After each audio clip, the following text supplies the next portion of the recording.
The bell above the door chimed softly as Eli Navarro stepped inside Glow and Go Beauty Studio. And for a moment, he just stood there, absorbing the warm amber lighting. The faint scent of coconut and something floral he couldn't quite name, and the quiet hum of a playlist, drifting from somewhere in the back. He had never been inside a spray tan salon before. That wasn't a judgment. It was simply the truth. Eli was 26, freelance graphic designer with ink-stained fingers and a tendency to wear the same 3 hoodies in rotation. He lived in his head more than in the world. He designed logos and brand identities for small businesses. Spent too many hours on his balcony with iced coffee in his sketchbook, and generally avoided situations that required him to take his shirt off. But his cousin Donnie's wedding was in 3 weeks, and Donnie, bless her hurricane heart, had sent a group message to the entire bridal party that read, "Everyone needs to glow. Non-negotiable, non-negotiable. I booked you all at Glow and Go. Show up." So here Eli was. Showing up, the reception desk was unattended. Small brass bell sitting beside a handwritten note that said, "Be right back. Help yourself to water." There was a little pitcher of cucumber water on the counter with actual cucumber slices floating in it. And Eli almost laughed at how wholesome it was. He took a cup. He waited. He was scrolling absently through his phone when he heard footsteps unhurried. Confident and looked up. The man who came around the corner was wiping his hands on a small white towel, wearing a fitted black t-shirt and dark jeans, with the kind of easy, unbothered posture that some people are simply born with. He was maybe a year or 2 older than Eli Tall, with warm brown skin, dark eyes that caught the amber light, and a small silver hoop in his left ear. "Sorry about the wait," the man said, tossing the towel over his shoulder. "I was prepping the back room. You must be—" He glanced down at the appointment book on the counter. "Eli." "Yeah, that's me." "Great, I'm Marcus." He extended a hand, and Eli shook it. Firm, warm. "First time here?" "Is it that obvious?" Marcus smiled just slightly, just enough. "You've got the look." "What look?" "The I was voluntold to be here look." Ale laughed despite himself. "My cousin's getting married." Marcus nodded sagely like this explained everything, because it did. The classic. "Don't worry, everyone leaves happy. That's kind of our whole thing." He led Eli down a short hallway toward a private treatment room that smelled even more like coconut up close. The walls were a soft cream. There were plants on a small shelf, and the whole space felt less like a salon and more like someone's very aesthetically intentional living room. Marcus handed him a robe and a small net cap for his hair. Explained the process with calm. Practiced efficiency, the pre-tan prep, the solution, the drying time, the aftercare, and then gave him a moment to change. When Marcus returned and the session began, Eli was surprised by how not weird it was. He'd braced himself for awkward. He'd imagined shuffling around like a rotisserie chicken while a stranger sprayed him and made small talk about the weather. But Marcus had this quality, kind of quiet professionalism that put you at ease without you even noticing it was happening. They talked. That was the unexpected part, not forced conversation. Not the performative chattiness of someone filling silence because silence made them anxious. Marcus asked questions and then actually listened to the answers. He asked about the wedding, and Eli told him about Donnie, about how she was the loud, vivid, utterly chaotic cousin who somehow always made everything beautiful. He asked about Eli's work. Eli found himself explaining what it actually meant to design a brand identity, not just making a logo, but finding the visual language for something that couldn't quite speak for itself yet. "You give things a voice," Marcus said, "but through images instead of words." Eli blinked. "Yeah, exactly. I've never heard it put that way." "That's a gift," Marcus said simply. Not flattery. Just a statement of fact. Eli didn't quite know what to do with that. By the end of the session, he was standing under a small drying fan, feeling slightly ridiculous in his net cap, and Marcus was filling out aftercare instructions on a small card, what to avoid for the next 24 hours, when to moisturize, how to make the color last. "You'll want to avoid water tonight," Marcus said. Handing him the card. No gym, no sweating, no emotional crying over wedding speeches. I don't cry at weddings. Marcus raised one eyebrow. Probably, Eli added. This time Marcus laughed, a real one. Warm and unguarded, and Eli felt something shift in his chest. Something small and quiet and inconvenient. He told himself it was the coconut fumes. He went home. He didn't get the tan wet. He moisturized at the appropriate times. He thought about the way Marcus had said, "That's a gift," with such easy certainty, like he'd simply known it was true. He thought about it more than he should have. 3 days later, he went back. He told himself it was a follow-up. The card had said to come back if the color developed unevenly. And there was a slightly patchier area on his left forearm that was maybe worth mentioning. It was not worth mentioning, but he went anyway. And Marcus was there, and he remembered Eli's name without looking at the book. And the corner of his mouth lifted when Eli came in. And somehow, that was enough to make the whole thing feel like a decision that made sense. The left forearm, Eli said, holding it out with great seriousness. Marcus looked at it for approximately 1 second. It's fine. It looks a little... It's fine, Eli. I just thought you'd come back, Marcus said, not unkindly, his dark eyes steady and warm. Eli opened his mouth, closed it, looked at the cucumber water, looked back at Marcus. Is that okay? He asked. Yeah, Marcus said. It's okay. It became a thing. That was the only way Eli could describe it to himself, a thing. Because naming it more precisely felt like standing too close to the sun. He came back the following week for a top-up, before a bridal event. He came back the week after that because Donnie had added another pre-wedding event to the calendar with the energy of a woman who believed joy was best experienced in marathon format. And each time, somehow, the appointment stretched. The spray tan itself took 20 minutes. The conversations took longer. He learned things about Marcus the way you learn things about someone when neither of you is trying too hard in pieces. Offered naturally, not the performance of a first date or the strategy of someone trying to impress, Marcus had grown up in the city. In a neighborhood that had since been gentrified into a version of itself he didn't always recognize. He had 2 younger sisters he adored and occasionally wanted to strangle in equal measure. He'd gone to school for business, worked 2 years at a corporate firm where he'd worn the same Navy suit every Thursday because he believed in systems. And then one afternoon had looked up from his desk and realized he felt nothing. Not unhappy exactly, just empty, and had quit within the month. Just like that? Eli asked. Just like that? What did your family say? Marcus's expression shifted, something passing through his eyes like weather. My dad thought I was having a crisis. My mom cried, but she cries at everything, so that wasn't necessarily diagnostic. My sister sent me a gif of someone jumping off a cliff that said, "Go off, King." Eli grinned. I like your sisters. They'd like you, Marcus said. And there was something in the way he said it, easy, unhesitating, that made Eli's heart do something undignified. The salon, Eli came to understand, wasn't just a job for Marcus. He co-owned it with his friend Priya, who handled the books and the social media with terrifying efficiency. Marcus had built the client experience from the ground up. The lighting, the music, the plants, the cucumber water, the card with the handwritten aftercare instructions, all of it intentional. All of it, Marcus? You design spaces the way I design brands, Eli said one afternoon, sitting on the small bench in the treatment room while Marcus restocked shelves. You're making people feel something before they even realize it's happening. Marcus turned to look at him. Something in his expression was unguarded in a way that Eli had started to recognize the way Marcus looked when something landed.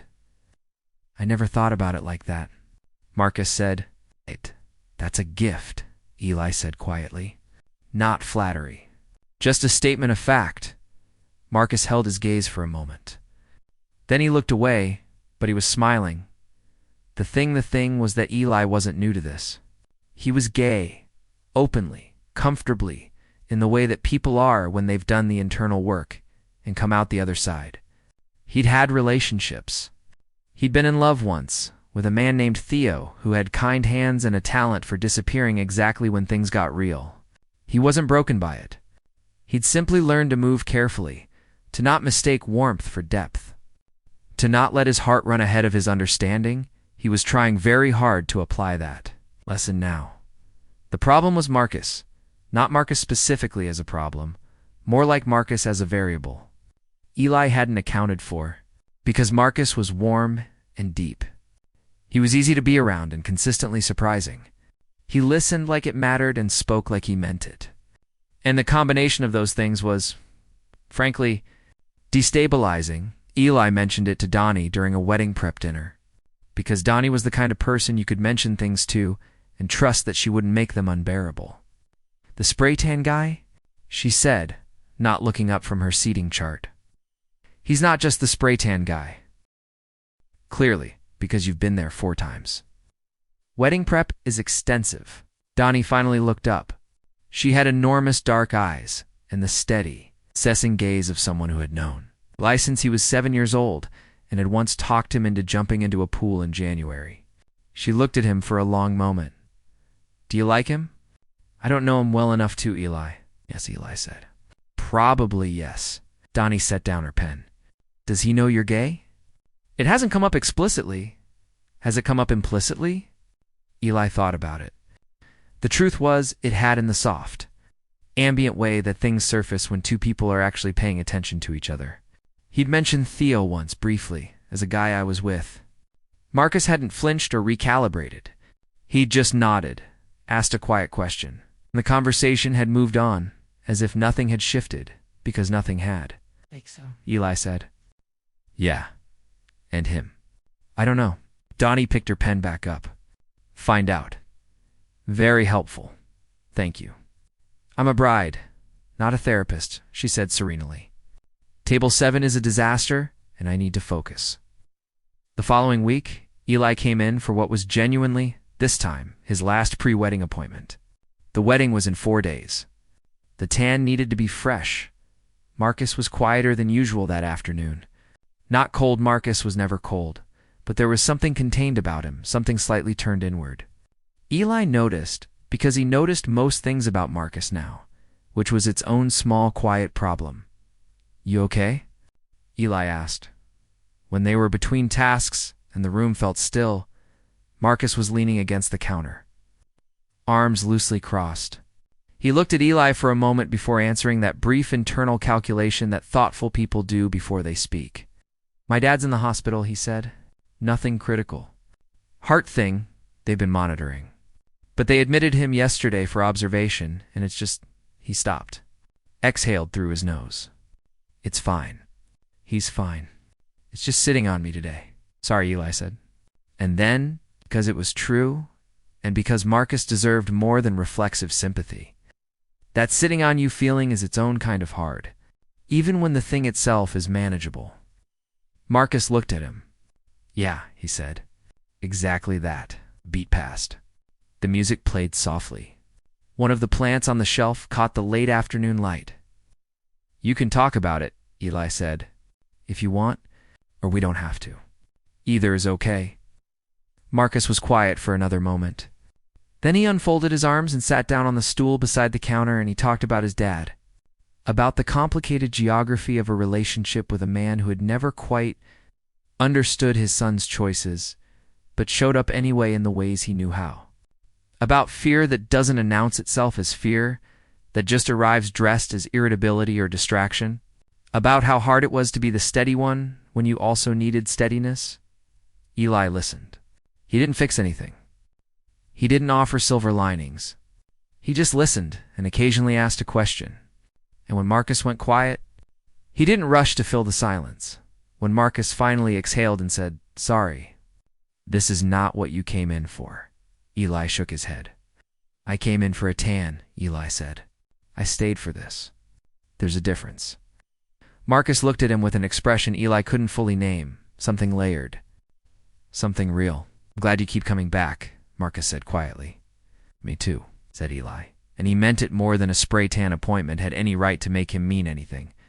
Dana's wedding was, as predicted, beautiful in the specific way that Donnie herself was beautiful, vibrant, and slightly overwhelming, and utterly, completely hers. The venue was a restored greenhouse on the edge of the city. All glass and iron and cascading greenery. strung with warm lights that made everything feel suspended in amber. The bridal party wore deep teal. The groom cried during the vows. Donnie herself did not cry. She beamed fierce and incandescent. The way she did everything, Eli stood in the third. Rowan cried. He had told Marcus he probably would. He thought about that. Standing there with a slightly damp cocktail napkin in his fist, the easy way Marcus had known him well enough to predict that. After just a few weeks of spray tan appointments and sideways conversations, it was strange and warm and a little bit like being known. The reception was in the same greenhouse. Tables cleared and replaced with a dance floor and a band that played a mix of classic Motown and contemporary pop with the loose joy of people who loved what they did. Eli ate too much of the appetizers, made the rounds with relatives he saw twice a year, and spent a pleasant 40 minutes in a corner with Donnie's grandmother, who was 91 and had strong opinions about its modern architecture. He was nursing his second glass of sparkling water when his phone buzzed. "Marcus, how's the wedding?" Eli stared at his screen. They had exchanged numbers practically for appointment reminders, but this was the first time. Marcus had texted outside of anything appointment-related. He typed back, "Beautiful." I cried. Marcus called it. "Eli, you did. Very smug of you, Marcus. How's the tan holding up?" Eli, "Genuinely perfect. You're very good at your job." A pause. Then, "Marcus, I'm glad. Have a good night, Eli." He stared at that message for longer than was reasonable. Then he typed, "Eli, Dad, okay?" Another pause, slightly longer. "Marcus, yeah, they're releasing him tomorrow. He's already complaining about the hospital food, which is a good sign. Eli, such a good sign." "Marcus, yeah, get back to your cousin's wedding." Eli, "Already back. I'm hiding from my aunt." "Marcus, is that the chaotic aunt, or the one who asks about your love life?" Eli blinked. He'd mentioned both aunts, apparently in enough detail that Marcus had filed them separately. Eli, second one. "Marcus, what do you tell her?" He looked at the message. Looked at the dance floor, where Donnie was dancing with her new husband in a pool of warm light, laughing at something he'd said into her hair. He typed, "That it's complicated." "Marcus, is it?" Eli's heart did the thing it had been doing for weeks now, that small, inconvenient, increasingly difficult to ignore thing. He typed, "Getting less complicated." He watched the 3 dots appear, disappear, appear again. "Marcus, good. Just that. One word." But Eli read it and felt something loosen in his chest, something he hadn't known was tight. He went to the salon 2 days later. Not for a tan. His skin was still glowing, deep and warm and perfect. He had no logistical reason to be there. He went anyway. Marcus was behind the counter when he walked in, going through invoices, and when he looked up and saw Eli, something crossed his face that he didn't try to hide, a kind of quiet brightness, like a room when a light comes on. "Hey," Marcus said. Eli said, "I don't need a tan. I know. Eli stopped, took a breath. The coconut scent, the amber light, the plant on the shelf that was, he had noticed over weeks, slightly different every time, moved or replaced or given a new pot. Small, intentional changes. "I wanted to see you." Outside of an appointment context, Marcus set down his pen. He came around the counter, and they were standing in the middle of the reception area, close enough that Eli could see the small silver hoop in his ear and the steady expression in his dark eyes. "I was wondering," Marcus said, "how long you were going to keep finding reasons to come in." "I found good reasons." "You did," Marcus said, and his voice was warm. The left forearm thing was inspired. Eli laughed, and Marcus laughed too. And for a moment, they were just 2 people standing in a salon at 2 p.m. on a Tuesday, laughing about a fake tan emergency. And it felt like the most natural thing in the world. "I like you," Eli said, plainly, clearly, the way Marcus himself spoke, without performance, without strategy. "I know it started weird. It didn't start weird. Came back 5 times for a tan. I looked forward to every one of them," Marcus said. Eli stilled. Marcus held his gaze, steady and unhurried, the way he did everything. I've been thinking about you, Marcus said. A lot. Outside of here. Which doesn't happen. I don't usually bring my clients home in my head. I'm a memorable client. You're more than a client, Marcus said simply.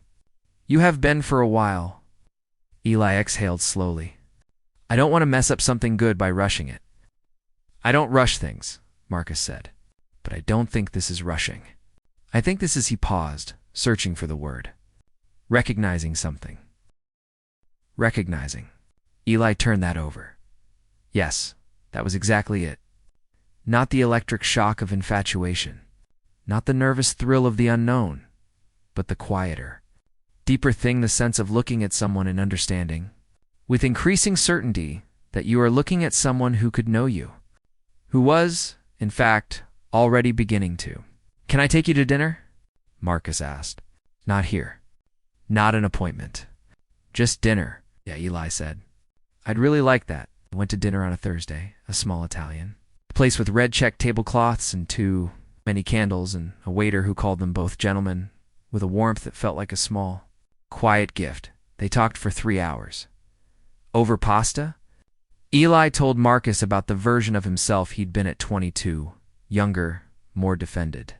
Convinced that his sensitivity was a liability, and that the right person would be someone who demanded less of him emotionally. He talked about Theo, and how that relationship had quietly taught him to take up less space, to need less, to perform a version of okayness he didn't always feel. Marcus listened without interrupting. What changed? He asked. I got tired, Eli said, of being small. I went to therapy. I started doing work I actually cared about. And I think I just— He shrugged, a little self-conscious.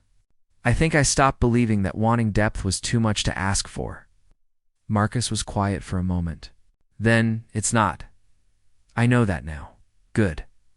Marcus set down his fork. For what it's worth, I've been more honest with you. And whatever this has been, than I've been on dates I planned for weeks. Yeah. You're easy to be honest with, Marcus said. I don't know if you know that about yourself. Eli looked at him across the candlelit table. This man who had given him cucumber water and listened when he talked about design like it mattered, and offered him space to actually be himself, and felt something settle in him. Deep and certain. Starting to, Eli said. They walked after dinner, because neither of them wanted the night to end quite yet, the way you don't want a piece of music to stop when it's landing exactly right. The city was that version of itself that it only becomes late in the evening, softer and more generous. The edges of things blurred by lamplight. Marcus reached for Eli's hand. Not dramatically, not with announcement or ceremony. Just reached for it, found it, held it. Eli looked down at their joined hands, and then up at Marcus. And Marcus was already looking at him. And the expression on his face was the same one Eli had seen glimpses of all these weeks, open, real, unguarded. Hi, Eli said. For no particular reason? Hi, Marcus said. They kept walking. Later, standing outside Eli's building, there was a moment, one of those moments that exists in its own small weather system. Still and charged and gentle all at once. I'm glad my cousin had a wedding, Eli said. Marcus smiled. I'm glad you needed a tan. I didn't need a tan. No, Marcus agreed. But you showed up anyway. Eli looked at him, at this person who had seen him clearly from almost the beginning, and had never made it feel like surveillance, only like being known, and stepped forward. The kiss was quiet, unhurried. It tasted like the tiramisu they'd split at the end of dinner, and it felt like everything Eli had been carefully, slowly learning to believe he was allowed to have. When they pulled back, Marcus's forehead rested briefly against his, a small, tender gesture that felt somehow more intimate than anything else. Dinner again? Marcus asked softly. Dinner again, Eli said. Donnie's wedding photos arrived in a shared album that she titled, with characteristic restraint, The Best Day of My Entire Life. Eli was scrolling through them on Marcus's couch, Marcus's apartment, which had plants on every surface and the same warm lighting as the salon, and smelled faintly of coffee and something. Clean when Marcus appeared from the kitchen with 2 cups and looked over his shoulder. "You look good," Marcus said, nodding at the screen. "It was a good tan," Eli said. "It was." Marcus sat down beside him, handed him the mug, settled his arm around Eli's shoulders with the ease of something that's become natural without either of them marking the exact moment it did. "You would have looked good without it." Eli leaned into him. Outside, the city moved. Inside, the plants caught the afternoon light. And the coffee was warm, and Marcus was warm. And Eli thought about how strange and lucky it was, how a thing that had seemed so small, so logistical, so cousin-mandated, had turned out to be the beginning of something he would choose, over and over. Without hesitation, he had come in for a spray tan he had found. Instead, the particular and irreplaceable glow of being truly, quietly, happily seen.